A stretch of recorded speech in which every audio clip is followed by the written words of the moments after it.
Hello everyone, welcome to my channel. तो आइए आज हम लेकर के आए हैं सीबीएसई क्लास 10 को सामाजिक विज्ञान को, जिसमें आज हम लोग पढ़ेंगे यूरोप में राष्ट्रवाद का उदय। चैप्टर 1 को पढ़ेंगे, यूरोप में राष्ट्रवाद का उदय। सीबीएसई क्लास 10 सामाजिक विज्ञान। तो आइए शुरू करते हैं। यूरोप में राष्ट्रवाद का उदय को जानने से पहले हम लोग सबसे पहले जानेंगे राष्ट्रवाद क्या है।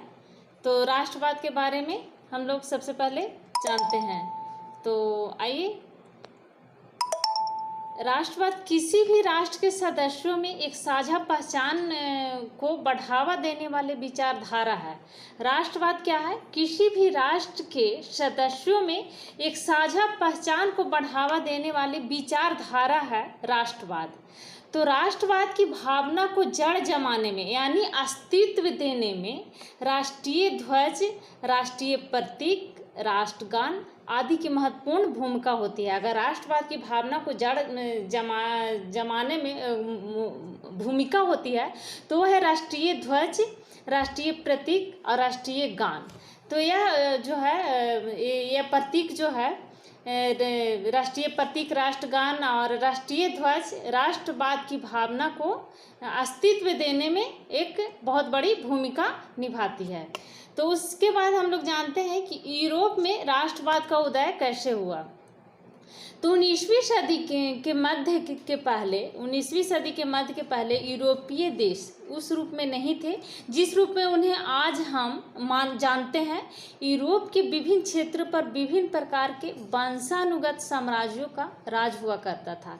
ये सभी राजतांत्रिक शासक थे जिन्हें अपनी प्रजा का पूरा नियंत्रण हुआ करता था। अपनी प्रजा पर जितने भी राजतांत्रिक शासक थे उन्हें अपनी प्रजा पर पूरा नियंत्रण हुआ करता था। उस समय उस काल में तकनीकी के कई ऐसे बदलाव हुए जिनके कारण समाज में आए बदलाव ने राष्ट्रवाद की भावना का जन्म दिया। 1779 ईस्वी में हम जानते हैं कि फ्रांस में राजक्रांति हुई थी 1789 ईस्वी में। तो 1789 ईस्वी में शुरू होने वाली जो फ्रांस की राजक्रांति थी, तो क्रांति के साथ साथ ही इन नए राष्ट्रों के निर्माण की प्रक्रिया भी शुरू हो गई थी 1789 ईस्वी में। लेकिन इस नई विचारधारा को जड़ जमाने में लगभग 100 साल लग गए थे। 1789 ईस्वी में फ्रांस में राजक्रांति हुई थी जिसने पूरे यूरोप में परिवर्तन लाए और इसने एक युग को विदा कर दूसरे युग के आगमन की सूचना दी। फ्रांस की राजक्रांति तो 1789 ईस्वी में शुरू होने वाली जो फ्रांस की राजक्रांति थी, तो क्रांति के साथ ही नए राष्ट्रों का निर्माण की प्रक्रिया भी शुरू हो गई थी। लेकिन इस नई विचारधारा को जड़ जमाने में लगभग 100 साल लग गए और इसकी परिणति के रूप में फ्रांस का एक प्रजातांत्रिक देश के रूप में गठन हुआ। यही सिलसिला पूरे यूरोप के अन्य भागों में चलने लगा और 20वीं सदी की शुरुआत आते आते विश्व के कई भागों में आधुनिक प्रजातांत्रिक व्यवस्था की स्थापना हुई। सबसे पहले फ्रांस में प्रजातांत्रिक देश के रूप में गठन हुआ फ्रांस को। तो फ्रांस में सबसे पहले प्रजातांत्रिक व्यवस्था की स्थापना हुई। उसके बाद 20वीं सदी के शुरुआत में 20वीं सदी आते आते ही शुरुआती दौर में ही 20वीं सदी के विश्व के कई भागों में आधुनिक प्रजातांत्रिक व्यवस्था की स्थापना हो गई। तो इस प्रकार से हम देखते हैं इस चैप्टर में हम देखेंगे कि यूरोप के राष्ट्रवाद का उदय का जो एनसीईआरटी का जो चैप्टर है, एनसीईआरटी बुक का जो चैप्टर है, उस चैप्टर से आज हम लोग एनसीईआरटी बुक का पूरा चैप्टर पढ़ना यहाँ बहुत मुश्किल हो रहा था, बहुत टाइम लग जा रहा था। इसके चलते हम नोट्स को पढ़ेंगे और नोट्स में हम देखेंगे, आप देखिएगा कि उस चैप्टर से जितने भी लाइन बाय लाइन अगर आप उस चैप्टर को पढ़ते हैं तो आपको पूरे समाज में इस नोट्स को पढ़ेंगे। उस चैप्टर को पढ़ने के बाद या इस नोट्स को पढ़ने के बाद जब उस चैप्टर को देखेंगे तो आप चैप्टर से देखेंगे कि कहीं भी कोई भी पॉइंट छूटा नहीं रहा है। सारे पॉइंट को इस नोट्स के द्वारा कवर किया जा रहा है। तो इस नोट्स को पढ़िए और समझिए। हमें पूरा विश्वास है कि आप चैप्टर को पूरी अच्छी तरह से समझ पाएंगे। तो उसके बाद जब यूरोप में राष्ट्रवाद का उदय हुआ तो 19वीं सदी के मध्य में सबसे पहले फ्रांस में 1789 ईस्वी में जब फ्रांस की राजक्रांति हुई तो फ्रांस की राजक्रांति ने पूरे यूरोप में परिवर्तन लाया और इसने एक युग से दूसरे युग में आगमन की सूचना दी, फ्रांस की राजक्रांति। तो सबसे पहले फ्रांस एक प्रजातांत्रिक देश के रूप में गठन हुआ। उसके बाद यह सिलसिला पूरे यूरोप के अन्य भागों में चलने लगा और 20वीं सदी की शुरुआत आते आते विश्व के कई भागों में आधुनिक प्रजातांत्रिक व्यवस्था की स्थापना हुई। उसके बाद हम देखते हैं फ्रांसीसी क्रांति। तो फ्रांसीसी क्रांति क्या है?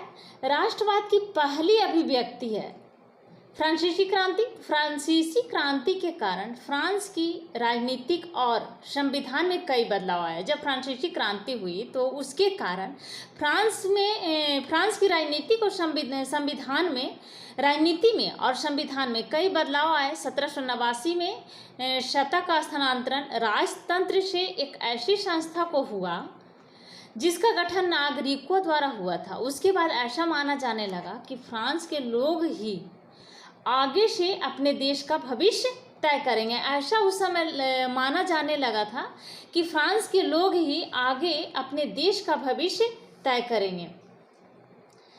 तो फ्रांस में 1789 में सत्ता का स्थानांतरण हुआ। पहले राजतंत्र था, उसके बाद राजतंत्र से एक सत्ता का स्थानांतरण हुआ और राजतंत्र से एक ऐसी संस्था को हुआ जिसका गठन नागरिकों द्वारा हुआ था।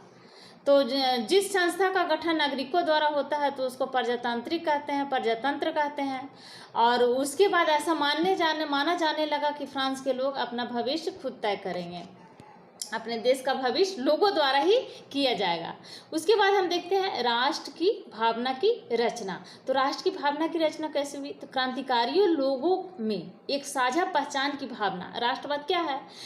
क्रांतिकारियों द्वारा एक साझा पहचान की भावना ही राष्ट्रवाद है। तो क्रांतिकारियों लोगों में एक साझा पहचान की भावना स्थापित करने के लिए कई कदम उठाए। उनमें से कुछ निम्नलिखित है जो कदम उठाया गया था क्रांतिकारियों द्वारा। तो कदम में जो हमारा पहला कदम है उसको हम देखते हैं कि एक पितृभूमि और उसके नागरिकों की भावना का प्रचार, जिससे एक ऐसे समाज की अवधारणा को बल मिले जिसमें लोगों को संविधान में समान अधिकार प्राप्त हो।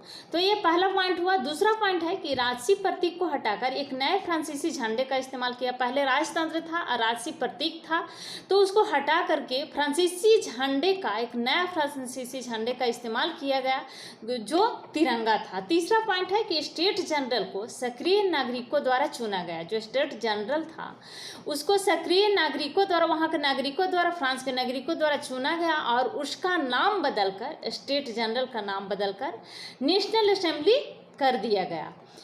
नेक्स्ट पॉइंट है कि राष्ट्र के नाम पर नए स्तुति गीत गाए गए और शपथ लिए गए। राष्ट्र के नाम पर एक नया स्तुति गीत गाया गया और शपथ लिया गया। नेक्स्ट पॉइंट है कि शहीदों को नमन किया गया। उसके बाद एक राष्ट्रीय प्रशासनिक व्यवस्था बनाई गई जिसने सभी नागरिकों के लिए एक ऐसे नियम बनाए। फ्रांस के भूभाग में प्रचलित कस्टम ड्यूटी था, जो प्रचलित था पहले से, वर्षों से चला आ रहा था कस्टम ड्यूटी, उसको समाप्त कर दिया गया फ्रांस में। उसके बाद नेक्स्ट पॉइंट है कि भार और मापन की एक मानक पद्धति अपनाई गई। नेक्स्ट पॉइंट है क्षेत्रीय भाषा को नेपथ्य में धकेला गया और फ्रेंच भाषा को, जो वहाँ का भाषा फ्रांसीसी भाषा था, फ्रेंच भाषा को राष्ट्र की आम भाषा के रूप में बढ़ावा दिया गया। तो ये थे कुछ पॉइंट जो क्रांतिकारियों द्वारा या जो स्थापित किया गया था, ये भावना स्थापित किया गया था, राष्ट्र की भावना का ये कुछ पॉइंट थे। तो उसमें से एक और पॉइंट है कि क्रांतिकारियों ने भी घोषणा की कि यूरोप के अन्य भागों से तानाशाही समाप्त करना था। जो तानाशाही व्यवस्था था उसको, और यूरोप के सभी भागों, जितने भी भाग हैं उन भागों से भी तानाशाही व्यवस्था को समाप्त करना है और वहाँ राष्ट्र की स्थापना करना भी फ्रांस के लोगों का मिशन होगा। यह फ्रांस के क्रांतिकारियों द्वारा घोषणा किया गया। नेक्स्ट पॉइंट को हम लोग देखेंगे कि यूरोप के अन्य भागों पर क्या प्रभाव पड़ा। तो यूरोप के अन्य भागों पर, फ्रांस के राजक्रांति के बाद यूरोप के अन्य भागों पर क्या प्रभाव पड़ा। तो फ्रांस में होने वाली गतिविधियों से यूरोप के कई शहरों के लोग पूरी तरह प्रभावित थे, जोश में आ चुके थे। इसके परिणाम स्वरूप शिक्षित मध्यम वर्ग के लोगों और छात्रों द्वारा जैकोबिन क्लब बनाए गए। जो शिक्षित मध्यम वर्ग के लोग थे और छात्र जो थे उस समय का नवयुवक लोग थे, उसके द्वारा जैकोबिन क्लब बनाया गया। उनकी गतिविधियों ने फ्रांस की सेना द्वारा अतिक्रमण का रास्ता साफ कर दिया। 1790 ईस्वी के दशक में फ्रांस की सेना ने हॉलैंड, बेल्जियम, स्विट्जरलैंड और इटली के एक बड़े भूभाग में घुसपैठ कर ली थी। इस तरह से फ्रांस की सेना ने अन्य देशों में राष्ट्रवाद का प्रचार करने का काम शुरू कर दिया। तो इस प्रकार से हम देखते हैं कि फ्रांस के बाद फ्रांस के लोगों द्वारा यूरोप के अन्य भागों पर राष्ट्रवाद का प्रचार का काम किया जाने लगा और इस प्रकार से यूरोप के अन्य भागों पर फ्रांस के राजक्रांति का प्रभाव पड़ा। नेक्स्ट पॉइंट को हम देखेंगे नेपोलियन। तो सबसे पहले हम लोग नेपोलियन के बारे में जानते हैं कि नेपोलियन कौन था। तो नेपोलियन का जन्म 1769 में 1769 ईस्वी में नेपोलियन का जन्म हुआ था और वह साधारण परिवार का था। उसने अपना सक्रिय जीवन सेना के तोपखाना प्रभाव में एक लेफ्टिनेंट के रूप में प्रारंभ किया था। नेपोलियन ने उसने एक सैन्य नेता के रूप में अपनी साधारण प्रतिभा का परिचय दिया। पहले वह एक सैनिक था और वह अपना विज्ञापन करने में भी बहुत चतुर था, इसलिए वह शीघ्र ही फ्रांस में एक लोकप्रिय वीर नेता के रूप में उभर करके सामने आया और फ्रांस का लोकप्रिय नेता बन गया। तो नेपोलियन को 1799 ईस्वी में डायरेक्टरी शासन का तख्ता पलटकर नेपोलियन प्रथम कौंसुल बन गया और उसने एक तरह से तानाशाही शक्ति ही हथिया ली थी। उसने जनमत संग्रह करवाया जिससे 99.9% मतदाताओं ने उनकी नई शासन व्यवस्था को अनुमोदित किया था। तो ये हम लोग थोड़ा सा नेपोलियन के बारे में जाना। तो नेपोलियन से 1804 ईस्वी से 1815 ईस्वी के बीच फ्रांस का बादशाह था। नेपोलियन ने फ्रांस में प्रजातंत्र के तहस नहस कर दिया और वहां फिर से राजतंत्र की स्थापना कर दी, लेकिन उसने प्रशासन के क्षेत्र में कई क्रांतिकारी बदलाव किए। उसने उस व्यवस्था को जो पहले से जो वहाँ की प्रशासन व्यवस्था थी उस क्षेत्र में कई बदलाव किया। उसने उस व्यवस्था को बेहतर और कुशल बनाने की कोशिश की और 1804 ईस्वी का सिविल कोड, जिसे नेपोलियन कोड के नाम से भी जाना जाता है, तो सिविल कोड ने नेपोलियन के नाम से जो जाना जाता है, ने जन्म के आधार पर मिलने वाले हर सुविधाओं को समाप्त कर दिया। इसने कानून में सबको समान हैसियत प्रदान की और संपत्ति के अधिकार को पुख्ता किया, जैसा कि उसने फ्रांस में किया था। अपने नियंत्रण वाले हर इलाकों में उसने नए नए सुधार किए। उसने Dutch Republic, Switzerland, Italy, Germany में प्रशासनिक विभागों का सरल कर दिया। उसने सामंती व्यवस्था को समाप्त कर दिया और किसानों का दास्ता और जागीर को अदा करने वाले शुल्क से मुक्त कर दिया। शहरों में प्रचलित शिल्प मंडलियों द्वारा लगाई गई सीमितताओं को भी, जो सीमित किया गया था, उसको भी समाप्त कर दिया और यातायात और संचार के साधन में भी नेपोलियन सुधार किया। जनमत की प्रक्रिया। तो इस नई आज़ादी का किसानों, कारीगरों और कामगारों ने जमकर स्वागत किया। जो जनमत की प्रक्रिया की गई थी उससे उन्हें समझ में आ गया था कि ये एक समान कानून और मानक मापक पद्धति और एक साझा मुद्रा से देश के विभिन्न क्षेत्रों में सामान और मुद्रा के आदान प्रदान में बड़ी सहूलियत मिलने वाली थी। लेकिन जिन इलाकों पर फ्रांस ने कब्जा जमाया था वहाँ के लोगों की फ्रांसीसी शासन के बारे में मिलीजुली प्रतिक्रिया थी। शुरू में तो फ्रांस की सेना को आज़ादी के दूत के रूप में देखा गया, लेकिन जल्दी ही लोगों की समझ में आ गया कि इस नई शासन व्यवस्था से राजनीतिक स्वतंत्रता की उम्मीद नहीं की जा सकती थी। नेपोलियन द्वारा लगाए गए प्रशासनिक बदलाव की तुलना में टैक्स में भारी बढ़ोतरी और फ्रांस की सेना में ज़बरदस्ती भर्ती अधिक भारी लगने लगे। इस तरह से शुरुआती जोश जल्दी में ही विरोध में बदलने लगा। शुरुआती का जो जोश था बहुत जल्द ही विरोध में बदलने लगा। क्रांति की पहली स्थिति को देखते हैं तो 18वीं सदी के मध्यकालीन यूरोप में वैसे राष्ट्र नहीं हुआ करते थे, और जैसा कि हम आप आज जानते हैं और समझते हैं कि आधुनिक जर्मनी, इटली और स्विट्जरलैंड कई सूबों, प्रांतों और साम्राज्यों में बटे हुए थे। जो आज का जो जर्मनी है, इटली है, स्विट्जरलैंड है, सभी जो थे कई सूबों, कई प्रांतों में बटे हुए थे। हर शासक का अपना स्वतंत्र इलाका हुआ करता था। पूर्वी और मध्य एशिया में शक्तिशाली राजाओं के अधीन विभिन्न प्रकार के लोग रहते थे। उन लोगों की कोई साझा पहचान नहीं होती थी। किसी एक खास शासक के प्रति समर्पण ही उनके कोई समानता उनमें कोई समानता की पुष्टि नहीं करता था। तो क्रांति से पहले की स्थिति बहुत ही जो है राष्ट्र नहीं था। बहुत ही राष्ट्र का जो आज का जो आधुनिक राष्ट्र है, जैसे जर्मनी, इटली, स्विट्जरलैंड, इसकी स्थिति बहुत बेहतर नहीं थी।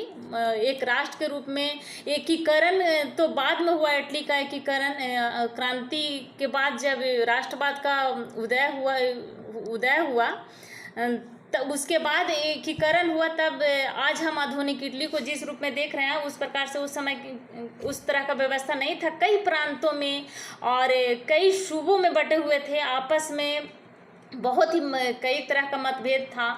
तो इस प्रकार से हम देखते हैं कि क्रांति के पहले की स्थिति आज की स्थिति के जैसा नहीं थी, जैसा आज हम लोग देखते हैं या जानते हैं। तो बहुत ही अंतर है आज का स्थिति और पहले की स्थिति को अगर हम समझे तो उसके बाद हम देखते हैं राष्ट्र के उदय के कारण और प्रक्रिया। तो राष्ट्र के उदय का कारण और प्रक्रिया क्या थी और क्या कारण था। तो सबसे पहले हम कारण में देखते हैं कि अभिजात वर्ग। तो उस महाद्वीप में जमीन से संपन्न कुलीन वर्ग ही सदा से सामाजिक और राजनीतिक तौर पर प्रभावशाली हुआ करते थे। कुलीन वर्ग लोग राजनीतिक रूप से या फिर सामाजिक रूप से बहुत ही प्रभावशाली हुआ करते थे, जो संपन्न कुलीन वर्ग थे। तो उस वर्ग के लोगों की जीवन शैली एक जैसी होती थी, चाहे वे किसी भी क्षेत्र में रहें, चाहे जहाँ भी रहें, तो उनकी जीवन शैली एक जैसी होती थी। शायद यही जीवन शैली उन्हें एक धागे में पिरो कर रखती थी, एकता बना करके रखती थी। ग्रामीण इलाकों में उनकी जागीरें हुआ करती थी और शहरी इलाकों में आलीशान बंगले। ग्रामीण इलाकों में कुलीन वर्ग के जो लोग थे उनका जागीरें हुआ करती थी और शहरी इलाकों में आलीशान बंगले हुआ करता था। और अपनी इस खासियत पहचान बनाए रखने और कूटनीति के उद्देश्य वे फ्रेंच भाषा बोला करते थे। उनके परिवारों में संबंध बनाए रखने के लिए शादियां भी हुआ करती थी। लेकिन सत्ता से संपन्न या अभिजात वर्ग संख्या की दृष्टि से बहुत छोटा था। जनसंख्या का अधिकांश हिस्सा किसानों से बना हुआ था। जो कुलीन वर्ग थे इनका अधिकांश हिस्सा जितना इनकी जनसंख्या थी उस जनसंख्या का अधिकांश हिस्सा इनका किसानों से जुड़ा हुआ था। पश्चिम में ज़्यादातर जमीन पर काश्तकारों और छोटे किसानों द्वारा खेती की जाती थी। दूसरी ओर पूर्वी और केंद्रीय यूरोप में बड़ी बड़ी जागीरें हुआ करती थी जहां दासों से काम लिया जाता था। तो ये थे अभिजात वर्ग के लोग, जिसको संपन्न कुलीन वर्ग के लोग थे और इनका राजनीतिक और सामाजिक प्रभाव बहुत उस समय हुआ करता था। उसके बाद हम देखेंगे मध्यम वर्ग का उदय। तो अभिजात वर्ग के बाद हम लोग मध्यम वर्ग के बारे में जानते हैं। तो पश्चिमी यूरोप और केंद्रीय यूरोप के कुछ भागों में उद्योग धंधे बढ़ने लगे, लेकिन इससे शहरों का विकास होने लगा। जब उद्योग धंधा बढ़ने लगा यूरोप और केंद्रीय यूरोप के कुछ भाग में, तो शहरों का विकास होने लगा जहां एक नए व्यावसायिक वर्ग का उदय हुआ। बाजार के लिए उत्पादन की मंशा के कारण इस नए वर्ग का जन्म हुआ और इससे समाज में नए समूहों और वर्गों का जन्म होने लगा। इस नए सामाजिक वर्ग में एक वर्ग कामगारों का हुआ करता था और दूसरा मध्यम वर्ग का उद्योगपति, व्यवसायी और व्यापारी। उस मध्यम वर्ग का मुख्य हिस्सा हुआ करते थे। जो उद्योगपति थे, व्यवसायी थे और व्यापारी थे, उस मध्यम वर्ग का मुख्य हिस्सा हुआ करते थे और इसी वर्ग ने राष्ट्रीय एकता की भावना का एक रूप प्रदान किया। मध्यम वर्ग के लोग ने ही राष्ट्रीय एकता की भावना का एक रूप दिया और रूप को प्रदान किया। उसके बाद देखते हैं हम लोग उदार राष्ट्रवाद की भावना। तो उदार राष्ट्रवाद के नाम के जानने से ही पता चल जाता है कि उदार जो है वह सभी की भावनाओं को समझता है। तो उदार राष्ट्रवाद की भावना को हम लोग समझते हैं कि 19वीं सदी के शुरुआती दौर के यूरोप में राष्ट्रवाद की भावना का उदारवाद की भावना से गहरा तालमेल था। नए मध्यम वर्ग के लिए उदारवाद के मूल में व्यक्ति की स्वतंत्रता और समान अधिकार की भावनाएं थी। राजनैतिक दृष्टिकोण से देखा जाए तो उदारवाद की भावना से ही आम सहमति से शासन के सिद्धांत को बल मिला होगा। उदारवाद के कारण ही तानाशाही और वंशानुगत विशेषाधिकारों की समाप्ति हुई। इससे एक संविधान की आवश्यकता महसूस होने लगी, साथ में प्रतिनिधित्व पर आधारित सरकार की भी। उस समय एक संविधान होना चाहिए और प्रतिनिधित्व पर आधारित सरकार होनी चाहिए, इसकी आवश्यकता महसूस होने लगी। 19वीं सदी के उदारवादियों ने संपत्ति की अक्षुण्णता की बात को भी पक्के तौर पर रखना शुरू कर दिया। उदारवादियों द्वारा संपत्ति की अक्षुण्णता की बात भी की जाने लगी और इसको पक्के तौर पर रखना शुरू किया गया। उसके बाद हम देखते हैं मताधिकार। तो फ्रांस में अभी भी हर नागरिक को मताधिकार नहीं मिला था। उस समय तक भी फ्रांस में मताधिकार का अधिकार सभी नागरिकों को नहीं मिला था। क्रांति के पिछले दौर में केवल ऐसे पुरुषों के मताधिकार मिले थे जिनके पास संपत्ति हुआ करती थी। जिनका संपत्ति हुआ करता था उन्हीं को मतदान देने का अधिकार था। तो और जिनका संपत्ति नहीं हुआ करता था उनको मतदान देने का अधिकार नहीं मिला था। जैकोबिन क्लबों के दौर में कुछ थोड़े समय के लिए हर वयस्क पुरुषों को मताधिकार दिए गए थे, लेकिन नेपोलियन कोड ने फिर से पुरानी व्यवस्था बहाल कर दी थी। नेपोलियन जब आया था तो फिर से राजतंत्र की स्थापना कर दिया था। तो उसके द्वारा नेपोलियन कोड ने फिर से पुरानी व्यवस्था बहाल कर दी थी, जिससे सीमित लोगों के पास ही मताधिकार देने का अधिकार था।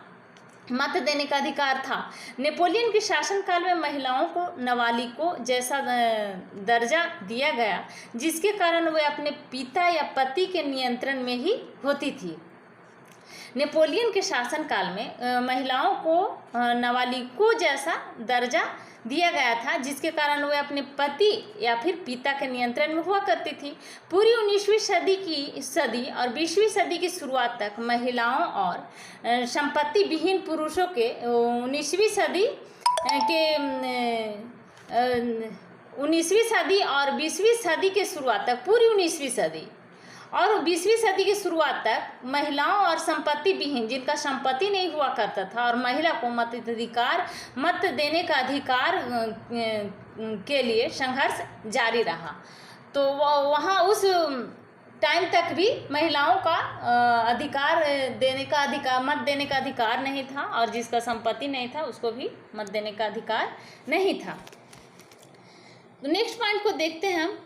तो इस पॉइंट से हम लोगों ने देखा कि सभी को मत देने का अधिकार नहीं था, कुछ ही लोग को मत देने का अधिकार था, और जो क्रांति के बाद जो अधिकार मिला वो अभी नेपोलियन जब आया तो उस अधिकार को भी समाप्त कर दिया था, और महिलाओं को भी नाबालिगों जैसा दर्जा दिया गया था, और उसका जो महिला जो थी नियंत्रण में हुआ करती थी पति या पिता के नियंत्रण में।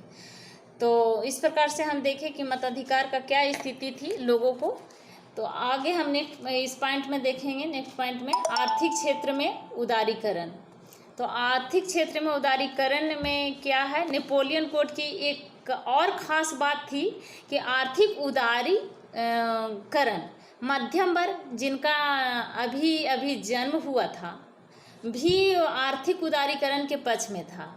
इसे समझने के लिए 19वीं सदी के पहले आधे हिस्से वाले ऐसे क्षेत्र का उदाहरण लेते हैं हम, जहां जर्मन बोलने वाले लोग रहते थे। इस क्षेत्र में 39 प्रांत थे जो कई छोटे छोटे इकाइयों में बटे हुए थे। हर इकाई की अपनी अलग मुद्रा होती थी और मापन की अपनी अलग प्रणाली होती थी। हर इकाई की अपना अपना मुद्रा हुआ करता था और मापन का प्रणाली भी अलग हुआ करता था, जिसमें 39 प्रांत थे और सभी प्रांतों का एक छोटी छोटी इकाइयाँ हुआ करती थी और हर इकाई में अलग अलग मुद्रा हुआ करती थी और मापन प्रणाली भी अलग अलग हुआ करती थी। यदि कोई व्यापारी हैम्बर्ग से न्यूरेमबर्ग तक जाता था तो उसे 11 चुंगी नौकाओं से गुजरना होता था और हर नाके पर लगभग 5% चुंगी देनी होती थी।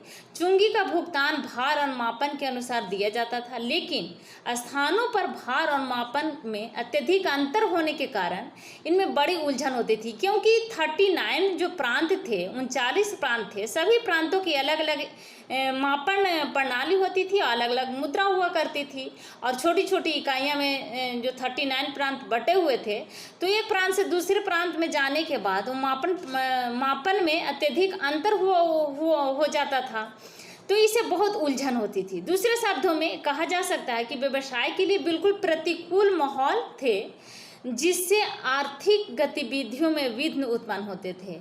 दूसरों शब्दों में अगर हम समझें तो यह जो था व्यवसाय के लिए बिल्कुल प्रतिकूल माहौल थे, यानी व्यवसाय के लिए अनुकूल माहौल नहीं थे और इससे आर्थिक गतिविधियां में विघ्न उत्पन्न होता था।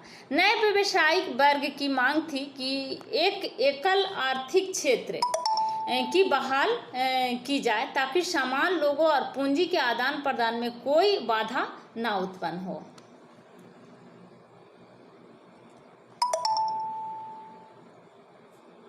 उसके बाद 1815 ईस्वी के बाद एक नए रूढ़िवाद का जन्म हुआ। सन 1815 ईस्वी में ब्रिटेन, रूस, पर्शिया और ऑस्ट्रिया की सम्मिलित ताकतों ने नेपोलियन को पराजित किया। तीनों मिलकर के, ऑस्ट्रिया, पर्शिया, ब्रिटेन, रूस, पर्शिया और ऑस्ट्रिया, सभी लोग मिल करके नेपोलियन को पराजित किया 1815 ईस्वी में। और नेपोलियन की पराजय के बाद यूरोप की सरकारें रूढ़िवाद को अपनाना चाहती थी। नेपोलियन को पराजित करके यूरोप की सरकार ने रूढ़िवाद को लाना चाहती थी। तो उस समय रूढ़िवादियों का मानना था कि समाज और देश की परंपरागत संस्थाओं का संरक्षण जरूरी था। उसका मानना था कि राजतंत्र, चर्च, सामाजिक ढांचा, संपत्ति और परिवार के पुराने ढांचा को बचाकर रखा जाए। नेपोलियन जो 1815 ईस्वी में नेपोलियन को हराया गया था, कई राष्ट्र मिलकर के, जैसे ब्रिटेन, रूस, पर्शिया और ऑस्ट्रिया हुआ, तो सम्मिलित शक्तियां मिलकर के नेपोलियन को हराया था। अगर नेपोलियन के बारे में आपको डिटेल से जानना है तो मैंने नेपोलियन का भी एक वीडियो अपलोड किया है, तो उस वीडियो को जा करके देखिए और नेपोलियन के बारे में समझिए। नेपोलियन को पूरा राजनीतिक और उसका जन्म और उसका शासन व्यवस्था कैसा रहा था, उस वीडियो को अगर आप देखेंगे तो पूरी तरह से समझ में आ जाएगा। और उसको समझने के बाद उसके बाद इसको पढ़ेंगे तो आपको समझने में कोई कठिनाइयाँ नहीं होगी। तो आशा है आप उसको जा करके आप ज़रूर देखेंगे और देखने के बाद इसको देखिए, उसको समझिए, तो बहुत आसानी से इस चैप्टर को आप समझ पाएंगे, क्योंकि इस चैप्टर में अधिकतर जो पॉइंट दिया गया है वो नेपोलियन से ही जुड़ा हुआ है, तो आप उसको ज़रूर जा कर के देखें। तो रूढ़िवादियों का मानना था कि समाज और देश की परंपरागत संस्थाओं का संरक्षण जरूरी था। उनका मानना था कि राजतंत्र, चर्च, सामाजिक ढांचा, संपत्ति और परिवार के पुराने ढांचे को बचाकर रखा जाए। लेकिन उनमें से ज़्यादातर लोग ये भी चाहते थे कि प्रशासन के क्षेत्र में नेपोलियन द्वारा लाए गए आधुनिक व्यवस्था को भी कायम रखा जाए। उनका मानना था कि उस प्रकार के आधुनिकीकरण से परंपरागत संस्थाओं को और बल मिलेगा। उन्हें लगता था कि आधुनिक सेना, एक कुशल प्रशासन, एक गतिशील अर्थव्यवस्था, सामंतवाद और दासता की समाप्ति से यूरोप के राजतंत्र को और मजबूती मिलेगी। तो इस प्रकार से उसका मानना था कि उस प्रकार के आधुनिकीकरण से परंपरागत संस्था जो चली आ रही थी तो उसको उस संस्था को बल मिलेगा और उन्हें लगता था कि एक आधुनिक सेना, एक कुशल प्रशासन, एक गतिशील अर्थव्यवस्था और सामंतवाद और दासता की समाप्ति में यूरोप के राजतंत्र को और मजबूती मिलेगी। तो ये सभी सम्मिलित शक्तियाँ मिल करके, ब्रिटेन, रूस, पर्शिया और ऑस्ट्रिया, सभी शक्तियाँ मिल करके जब नेपोलियन को 1815 ईस्वी में पराजित कर दिया। नेपोलियन के पराजय के बाद यूरोप की सरकारें रूढ़िवाद को अपनाना चाहती थी। रूढ़िवादियों का मानना था कि समाज और देश की परंपरागत जो पहले से आ रही थी जो संस्था, परंपरागत संस्थाओं का संरक्षण जरूरी था। उनका मानना था कहने का मतलब है कि ब्रिटेन, रूस, पर्शिया और ऑस्ट्रिया यानी जिन शक्तियों ने मिल करके 1815 ईस्वी में नेपोलियन को पराजित किया, उन शक्तियों के द्वारा रूढ़िवादी शासन व्यवस्था को लाना चाह रहे थे और उन्हीं का ये मानना था कि परंपरागत संस्थाओं का संरक्षण जरूरी है। तो उसके बाद हम नेक्स्ट पॉइंट को देखेंगे, वियना संधि। वियना संधि क्या है? तो 1815 ईस्वी में ब्रिटेन, रूस, पर्शिया और ऑस्ट्रिया जो यूरोपियन शक्ति के प्रतिनिधि थे ने यूरोप की नई रूपरेखा तैयार करने के लिए वियना में एक मीटिंग की और इस कांग्रेस की मेहमानबाजी का भार ऑस्ट्रिया के चांसलर ड्यूक मार्टिनेक पर था। इस मीटिंग में वियना संधि का खाका तैयार किया गया और इस संधि का मुख्य लक्ष्य था नेपोलियन के काल में यूरोप में हुए अधिकांश बदलावों को जो नेपोलियन द्वारा नेपोलियन के समय में जो पूरे यूरोप में जो बदलाव हुआ था, उस बदलाव का अधिकांश जो बदलाव था उस बदलाव को बदल देना। तो इस संधि के अनुसार और इसी बदलाव को बदलने के लिए वियना संधि किया गया था। तो इस संधि के अनुसार कई कदम उठाए गए, जिनमें से कुछ कदम दिया गया है, जिसमें से पहला कदम है फ्रांसीसी क्रांति के दौरान बोब्रेन वंश को सत्ता से हटा दिया गया, उसे फिर से सत्ता दे दी गई। जो फ्रांसीसी क्रांति के समय बोब्रेन वंश का सत्ता था उसको तो हटा दिया गया था, तो उसको फिर से सत्ता दे दी गई थी 1815 ईस्वी में वियना संधि के बाद। उसके बाद नेक्स्ट पॉइंट है कि फ्रांस की सीमा पर कई राज्य बनाए गए ताकि भविष्य में फ्रांस अपना साम्राज्य बढ़ाने की कोशिश न करे। उदाहरण के तौर पर हम देखते हैं कि उत्तर में नीदरलैंड का राज्य स्थापित किया गया और इसी तरह से दक्षिण में पिडमोंट से जेनोआ को जोड़ा गया। पर्शिया को उसकी पश्चिमी सीमा के पास कई महत्वपूर्ण इलाके दिए गए। ऑस्ट्रिया को उत्तरी इटली का कब्जा दिया गया। नेक्स्ट पॉइंट है नेपोलियन ने 39 राज्यों का 39 राज्यों का एक जर्मन संगठन बनाया था। उसमें कोई बदलाव नहीं किया गया। पूर्व में रूस को पोलैंड के कुछ भाग दिए गए, जबकि पर्शिया को सैक्सोनी का एक भाग दिया गया। पूर्व में रूस का पोलैंड का कुछ भाग को दे दिया गया था रूस को, और पर्शिया को सैक्सोनी का भाग दिया गया था। तो 1815 ईस्वी में रूढ़िवादी शासन व्यवस्थाएं आई, वे सब तानाशाही प्रवृत्ति की थी। जितने भी रूढ़िवादी व्यवस्थाएं आई 1815 ईस्वी में, वे सभी व्यवस्थाएं तानाशाही प्रवृत्ति की थी। वे किसी प्रकार की आलोचना या विरोध को बर्दाश्त नहीं करते थे। उनमें से अधिकांश अगर उनको कोई आलोचना करे या फिर उसका कोई विरोध करे तो वो बर्दाश्त नहीं करते थे, क्योंकि तानाशाही प्रवृत्ति की थी। उनमें से अधिकांश अखबारों, किताबों, नाटकों और गानों में व्यक्त होने वाले विषय वस्तु पर कड़ा सेंसर कानून लगा दिया गया था। अखबार, किताब और नाटक और गानों पर जो व्यक्त होने वाला विषय वस्तु था उस पर बहुत ही कड़ा सेंसर कानून लगा दिया गया था। अब है क्रांतिकारी। 1815 ईस्वी घटनाओं के बाद सजा के डर से कई उदार राष्ट्रवादी जमींदोज हो गए। यानी जब 1815 ईस्वी की घटना यानी जब नेपोलियन को हरा दिया गया था इन कई राष्ट्रों द्वारा मिल करके, तो उसके बाद 1815 ईस्वी की घटना के बाद सजा के डर से जितने भी राष्ट्रवादी थे वो जो थे जमींदोज हो गए डर से। तो जिउसेप्पे मेत्तेस्नी एक इटालियन क्रांतिकारी था, वो भी मेत्तेस्नी एक इटालियन क्रांतिकारी था। उनका जन्म 1817 ईस्वी में हुआ था। वह कार्बोनारी के सीक्रेट सोसाइटी का एक सदस्य था। वह एक महज 24 साल का था। तभी लुगुरिया की क्रांति फैलाने की कोशिश में उसे 1831 ईस्वी में देश निकाला दे दिया गया। देश से उसको निकाल दिया गया था मेतेशनी को, जित्सेपी मेतेशनी को। उसके बाद उसने 2 अनसीक्रेट सोसाइटी का गठन किया और इसमें से पहला था मार्से में यंग इटली और फिर बढ़ने में यूरोप। मेतेशनी का मानना था कि भगवान ने राष्ट्र को मानवता की नैसर्गिक इकाई बनाया है, इसलिए इटली को छोटे छोटे टुकड़े के बेमेल संगठन को से बदलकर एक लोकतंत्र बनाने की जरूरत है। यानी मेतेशनी द्वारा ही इटली का एकीकरण किया गया था।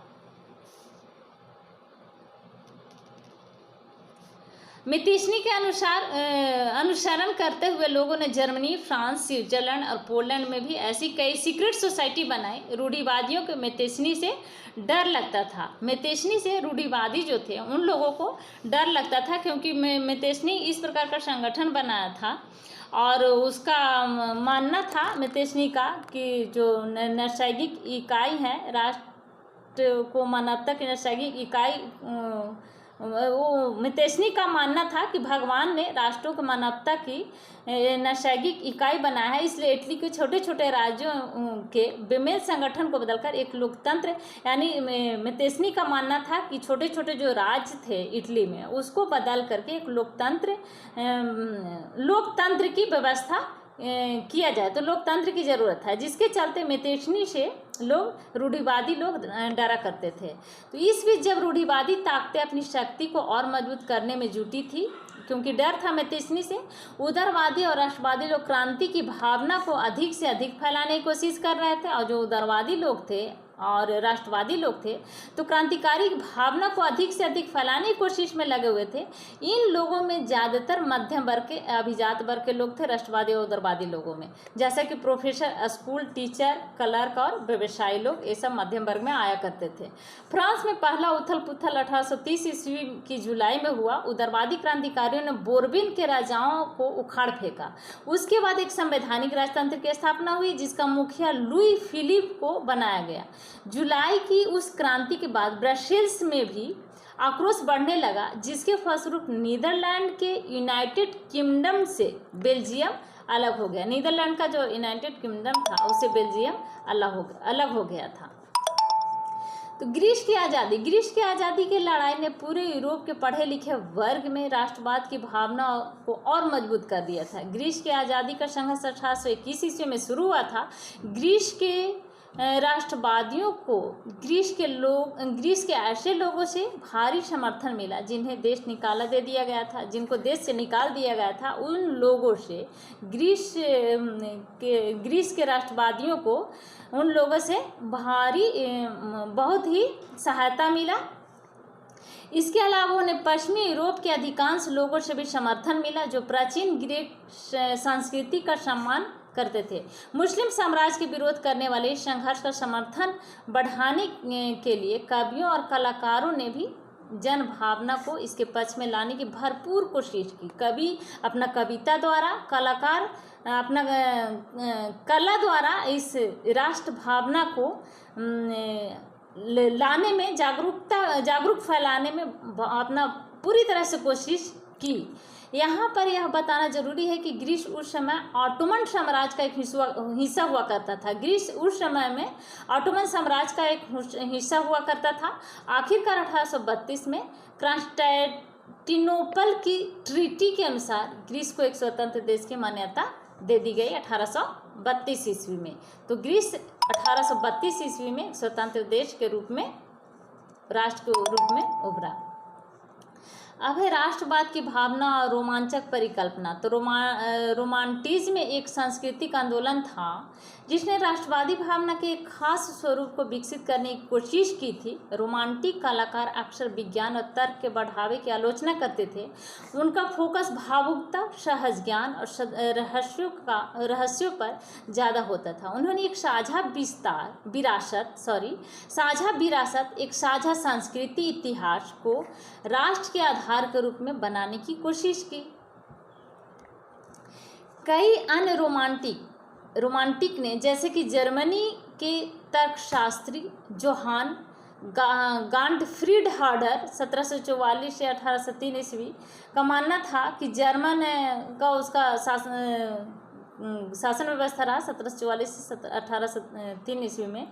तो जो तर्कशास्त्री थे जोहान गाटफ्रीड हर्डर जर्मनी के तर्कशास्त्री थे, तो उनका मानना था कि जर्मन संस्कृति के सही स्वरूप को वहाँ के आम लोगों में ढूंढा जा सकता है। इन रोमांटिक विचारों ने देश की सच्ची भावना को लोकप्रिय बनाने के लिए लोकगीत, लोक कविता और लोक नृत्य का सहारा लिया। ऐसी स्थिति में जब अधिकांश लोग निरक्षर थे, तब आम लोगों की भाषा का इस्तेमाल और भी महत्वपूर्ण हो जाता था।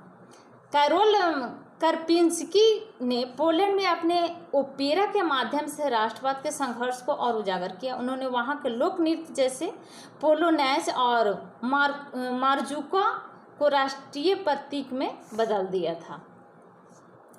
राष्ट्रवाद की बढ़ावा देने में भाषा ने भी अहम भूमिका निभाई। राष्ट्रवाद की बढ़ावा देने में जो भाषा थी वह भी अहम भूमिका निभाई। रूस द्वारा सत्ता हड़पने के बाद पोलैंड के स्कूलों में पॉलिश भाषा को हटा दिया गया और हर जगह रूसी भाषा को थोपा जाने लगा। रूसी शासन के खिलाफ 1831 ईस्वी में एक हथियारबंद विरोध भी शुरू हुआ था, लेकिन उस आंदोलन को कुचल दिया गया। लेकिन इसके बाद पादरी वर्ग के सदस्यों ने पॉलिशी भाषा का इस्तेमाल राष्ट्रीय विरोध के शस्त्र के रूप में करना शुरू किया। चर्च के सभी अनुष्ठानों और अन्य धार्मिक गतिविधियों में पॉलिश भाषा का इस्तेमाल होता था। रूसी भाषा में प्रवचन देने की मनाही करने पर रूसी अधिकारियों ने कई पादरियों को जेल भेज दिया था। रूसी भाषा में प्रवचन देने को मना करने पर रूसी भाषा में प्रवचन ना दिया जाए, इसको मना करने पर रूसी अधिकारियों ने कई पादरियों को जेल भेज दिया था, फिर साइबेरिया भेज दिया था। इस प्रकार से पॉलिश भाषा का इस्तेमाल रूसी प्रभुत्व के खिलाफ विरोध का प्रतीक बन गया था। भूखमरी, कठिनाइयाँ और लोगों का विरोध। 1830 ईस्वी का दशक यूरोप के लिए आर्थिक तंगी का दशक था। 1830 का दशक 19वीं सदी के शुरू में आधे वर्षों में जनसंख्या में तेजी से बढ़ोतरी हुई। अब बेरोजगारी की संख्या में कई गुना इजाफा हुआ। जनसंख्या जब तेजी से बढ़ा तो बेरोजगारों की संख्या भी कई गुना बढ़ गया। तो ग्रामीण क्षेत्रों और शहरी क्षेत्रों की तरफ बड़ी संख्या में पलायन हुआ। ग्रामीण क्षेत्र से लोग शहरी क्षेत्रों में आने लगे, पलायन करने लगे। अब प्रवासी लोग शहरों में ऐसी झुग्गी झोपड़ियां में रहते थे जहां पर बहुत भीड़ भाड़ हुआ करती थी। उस काल में यूरोप के अन्य भागों की तुलना में इंग्लैंड में औद्योगिकीकरण ज़्यादा तेजी से हुआ था, इसलिए इंग्लैंड की मिलों में बनने वाले सस्ते सामानों से यूरोप के अन्य देशों में छोटे उत्पादकों द्वारा बनाए जाने वाले सामानों को कड़ी प्रतिस्पर्धा मिल रही थी। यूरोप के कुछ क्षेत्रों में अभी भी अभिजात वर्ग का नियंत्रण था और इसके कारण किसानों पर सामानों के लगान पर भारी बोझ था।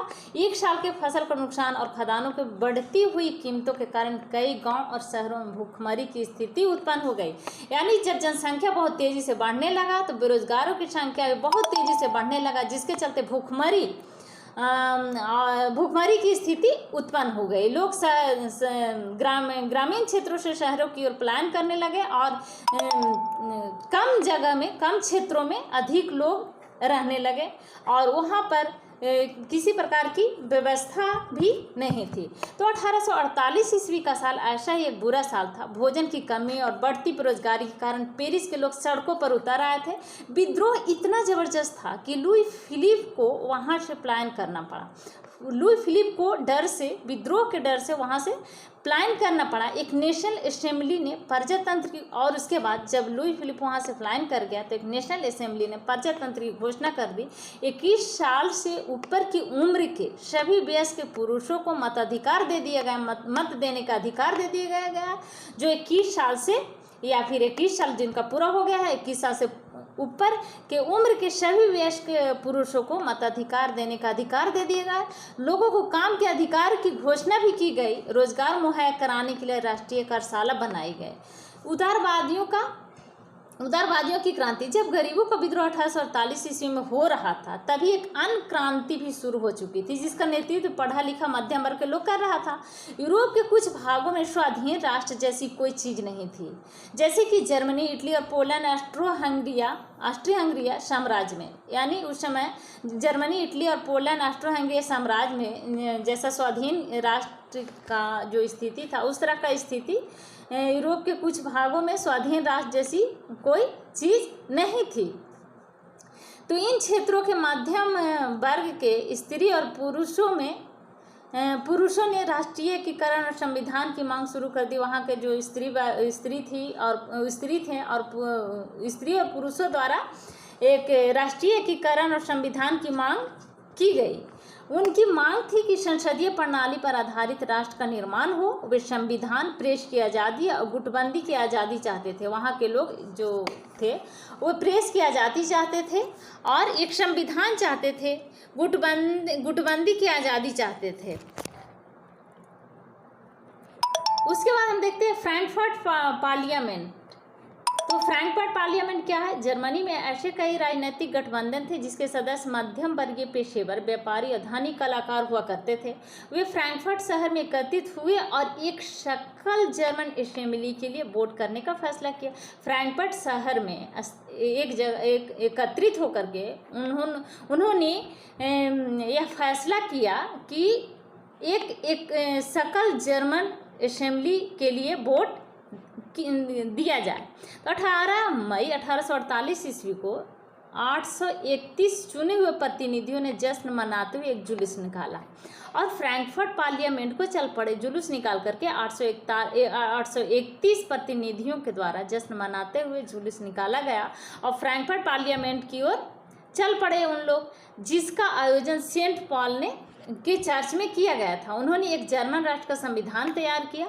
उस राष्ट्र का कमान कोई राज परिवार का आदमी करता जो पार्लियामेंट को जवाब देने के लिए उत्तरदायी होता। इन शर्तों पर पर्शिया के राजा फ्रेडरिक विल्हेम, यानी पर्शिया का राजा जो चतुर्थ था, फ्रेडरिक विल्हेम चतुर्थ को वहाँ का शासन सौंपने के लिए पेशकश की गई, लेकिन उसने इस अनुरोध को ठुकरा दिया और उस चुनी हुई सांसद का विरोध करने के लिए अन्य राजाओं से हाथ मिला लिया, यानी दूसरे राजाओं से वह हाथ मिला लिया और जो वहाँ के प्रजा द्वारा, वहाँ के लोगों द्वारा जो अनुरोध किया गया उसको ठुकरा दिया फ्रेडरिक विल्हेम चतुर्थ ने, और दूसरे राजाओं के साथ हाथ मिला लिया।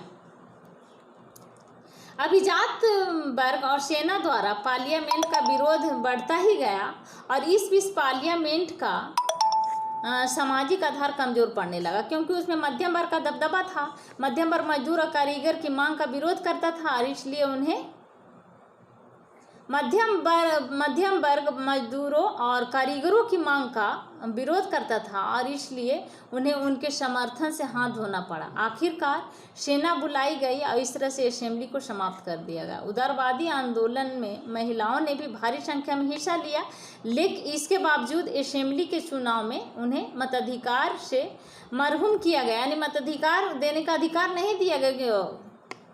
उसके बावजूद भी कि महिलाओं ने आंदोलन में हिस्सा लिया था, इसके बावजूद भी उन्हें अधिकार देने का, मत देने का अधिकार नहीं दिया गया। जब सेंट पॉल के चर्च में फ्रैंकफर्ट पार्लियामेंट बुलाई गई तो महिलाओं को केवल एक दर्शक दीर्घा में बैठने की अनुमति मिली। हालांकि रूढ़िवादी ताकतों द्वारा उदारवादी आंदोलन को कुचल दिया गया, लेकिन पुरानी व्यवस्था के द्वारा बहाल नहीं किया जा सकता। रूढ़िवादियों द्वारा जो उदारवादी व्यवस्था लाई गई उसको फिर से कुचल दिया गया और लेकिन इसका फ़ायदा यह हुआ कि जो पुरानी व्यवस्था थी उसको दोबारा से बहाल नहीं किया गया, दोबारा से नहीं लाया गया, कुछ व्यवस्था में सुधार किया गया। 1848 ईस्वी कई वर्षों बाद राजा के एहसास होने लगा कि आंदोलन और दमन के उस कुचक्र को समाप्त करने का अगर कोई तरीका था तो वह था राष्ट्रवादी आंदोलनकारियों की मांगों की मान लेना। राजा को समझ में आ गया कि अगर आंदोलन को दमन करना है या कुचलना है तो राष्ट्रवादियों को बातों को मान लिया जाए। मध्यम और पूर्वी यूरोप के राजाओं ने उन बदलावों को अपनाना शुरू कर दिया जो पश्चिमी यूरोप के 1815 ईस्वी में पहले हुए। पश्चिमी यूरोप में 1815 ईस्वी में ही वहाँ का जो राजा थे उन्होंने उस बात को मान लिया था, लेकिन अभी तक यहाँ पर माना नहीं जा रहा था। लेकिन इस समय 1848 ईस्वी के बाद यह राजाओं द्वारा यह मान लिया गया कि राष्ट्रवादियों और आंदोलनकारियों की मांग को मान लिया जाए। हैब्सबर्ग को उपनिवेशों और रूस के मेदास प्रथा और बंधुआ मजदूरी को समाप्त किया गया। 1867 ईस्वी में हैब्सबर्ग के शासकों ने हंगरी को अधिक स्वायत्तता प्रदान की। जर्मनी, नेक्स्ट पॉइंट है कि जर्मनी क्या सेना किसी राष्ट्र का निर्माण कर सकती है? तो 1848 ईस्वी के बाद यूरोप में राष्ट्रवाद, प्रजातंत्र और क्रांति से दूर हो चुका था यूरोप। 1847 ईस्वी के बाद यूरोप में राष्ट्रवाद जो था, राष्ट्रवाद प्रजातंत्र और क्रांतिकारी से दूर हो चुका था। रूढ़िवादी ताकतें राष्ट्रवाद की भावना, जो रूढ़िवादी ताकतें थी राष्ट्रवाद की भावना को इसलिए हवा देने लगे ताकि शासक की शक्ति बढ़ाई जा सके और यूरोप में राजनीतिक प्रभुत्व हासिल की जा सके। पहले आपने देखा कि किस तरह से राजा और सेना की मिलीजुली ताकतों ने जर्मनी में मध्यम वर्ग के आंदोलन को कुचल दिया था। पर्शिया के बड़े भूस्वामी, जिन्हें जंकर कहा जाता था, भी उन दमनकारी नीतियों का समर्थन करते थे।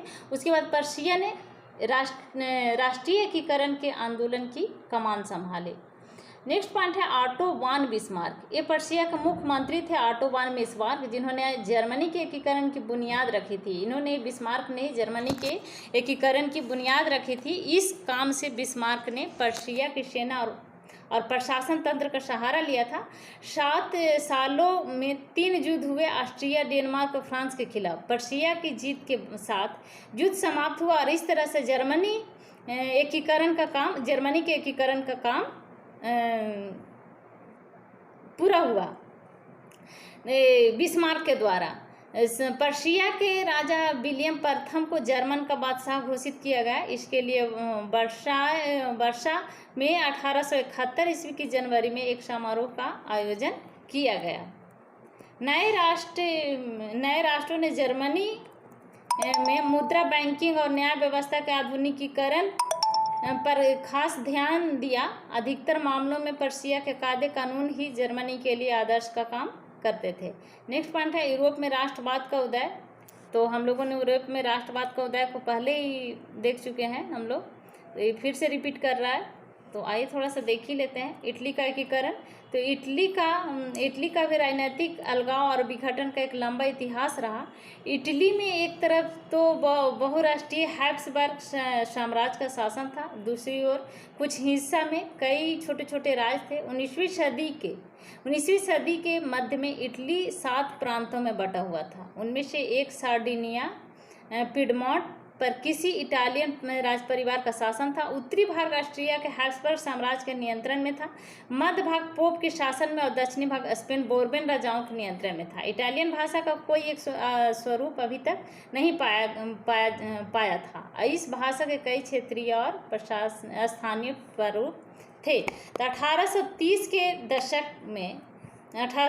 दशक में जिउसेप्पी मेत्तेनी ने एक समग्र इटालियन गणराज्य की स्थापना के लिए एक योजना बनाई, लेकिन 1831 से 1841 ईस्वी विद्रोह की विफलता के बाद अब इसकी जिम्मेदारी सार्डिनिया, पिडमोंट और इसके शासक विक्टर इमैनुएल द्वितीय पर आ गई। उस क्षेत्र के शासक वर्ग को लगने लगा कि इटली के एकीकरण के आर्थिक विकास तेजी से होगा। इटली के विभिन्न क्षेत्रों को एक करने के आंदोलन की अगुवाई मुख्यमंत्री कैबर ने की थी। न तो कोई क्रांतिकारी था और ना कोई प्रजातांत्रिक व्यक्ति। वह तो इटली के उन धनी और पढ़े लिखे लोगों में से था जिनकी संख्या काफ़ी थी। उसे भी इटालियन से ज़्यादा फ्रेंच भाषा पर महारत थी। उसने फ्रांस से एक कूटनीतिक गठबंधन किया और इसलिए 1859 ईस्वी में ऑस्ट्रिया की सेना को हराने में कामयाब हो गया। उस लड़ाई में सेना के जवानों के अलावा कई सशस्त्र स्वयंसेवकों ने भी भाग लिया, जिसकी अगुवाई उन्होंने जिउसेप्पे गैरिबाल्डी कर रहा था। 1860 के मार्च महीने में वे दक्षिण इटली और टू सिसिली के राज की ओर बढ़ चले। उन्होंने स्थानीय किसानों का समर्थन जीत लिया और फिर स्पेनिश शासकों को उखाड़ फेंकने में कामयाब हो गया। 1861 में विक्टर इमैनुएल द्वितीय को एक समग्र इटली का राजा घोषित किया गया, लेकिन इटली के आम जन का एक बहुत बड़ा भाग इस उदार राष्ट्रवादी विचारधारा से बिल्कुल अनभिज्ञ था। ऐसा शायद उन्होंने उसमें फैली हुई अशिक्षा के कारण था। ब्रिटेन की अजीबोगरीब कहानी। ब्रिटेन में राष्ट्र का निर्माण किसी अचानक से हुई क्रांति के कारण नहीं हुई थी कि अचानक क्रांति हुई और ब्रिटेन में राष्ट्र का निर्माण हो गया, ऐसा नहीं हुआ था, बल्कि यह लंबी और सतत चलने वाली प्रक्रिया थी। तो 18वीं सदी से पहले ब्रिटिश देश नाम की कोई चीज़ नहीं हुआ करती थी। ब्रिटिश द्वीप विभिन्न नस्लों के हिसाब से बटे हुए थे, जैसे कि इंग्लिश, वेल्स, स्कॉट या आयरिश। तो हर नस्ल ग्रुप की अपनी अलग अलग संस्कृति और राजनीतिक परंपरा थी। इंग्लिश राष्ट्र धीरे धीरे धन, संपदा, महत्व और ताकत में बढ़ रहा था। इस तरह से इसका प्रभुत्व उस द्वीप समूह के अन्य राष्ट्रों पर पड़ना स्वाभाविक था। एक लंबे झगड़े के बाद 1688 ईस्वी में इंग्लिश पार्लियामेंट ने राज परिवार से सत्ता ले ली।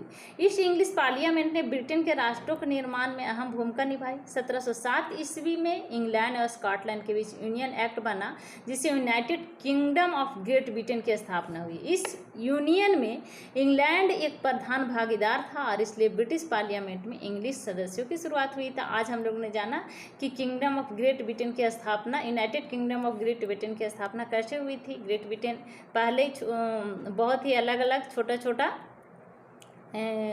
कई राष्ट्रों में था।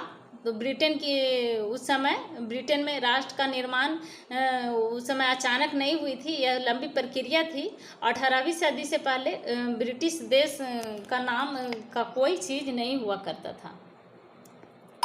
ब्रिटिश पहचान बढ़ने लगी, लेकिन इसका खामियाज स्कॉटिश संस्कृति और राजनीतिक संस्थाओं की बढ़ती कमजोरी के रूप में हुआ।